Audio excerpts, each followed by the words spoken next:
My name is Mark Edwards, and this is presenting to international audiences in English.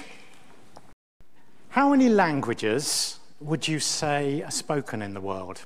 I'd like you to call out some answers. What do you think? How many would you guess? 300. More. Another guess. 1,000. More. 5,000. You're getting close. In fact, there are 6,500 languages spoken today. English is spoken by 335 million people. So it makes it an extremely good and useful international language. My presentation today is going to follow the phases of the presentation, the kind of processes that you need to go through in order to deliver a powerful and exciting presentation. As I talk you through the phases of the presentation, I will try and give you as many tips as I can to help you communicate with audiences where maybe English isn't the first language. We'll talk about how to open, how to begin your presentation, how to connect with your audience, even when it's a big audience like this. Most presentations go wrong because people do not recognize how much you need to prepare. Leonardo da Vinci said, "Simplicity is the ultimate sophistication." And it's easy to be complicated, and it's really, really hard to be simple. Obviously, you have to think about your audience. Your presentation, wherever you're giving it, to whomever you're giving it, has to answer the question, so what?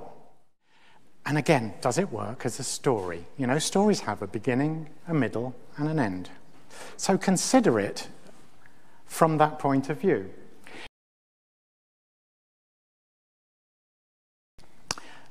I'm going to have a little rest because I want you to do a tiny bit of presenting. Now, I'm not going to make you come up here, so don't worry. But what I'd like you to do is to just look at the person sitting next to you and work out if you have a partner.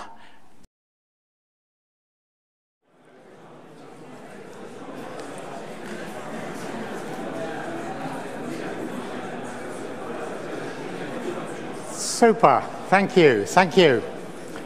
You're so keen. My God, you must do a lot at the weekends. The more you show of yourself, the more interesting you will be. That's a guarantee. You can put some enthusiasm and intensity into what you're speaking about. Passion persuades. More than pace. It's pronouncing every word clearly.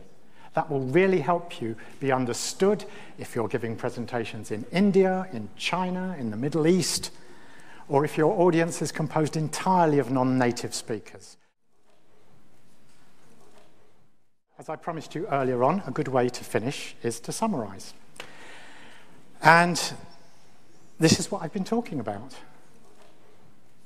Most important part of your presentation begins before you stand up.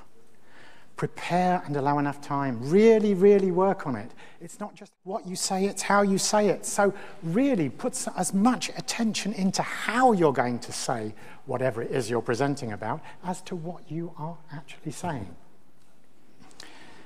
Have a really good opening that grabs people's attention or gets them involved in some way.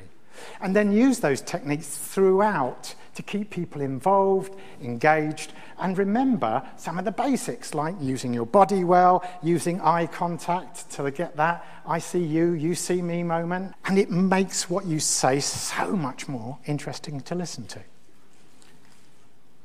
And close. Remember to find some way to come back to where you started. And if you can, if it's possible, finish with a smile.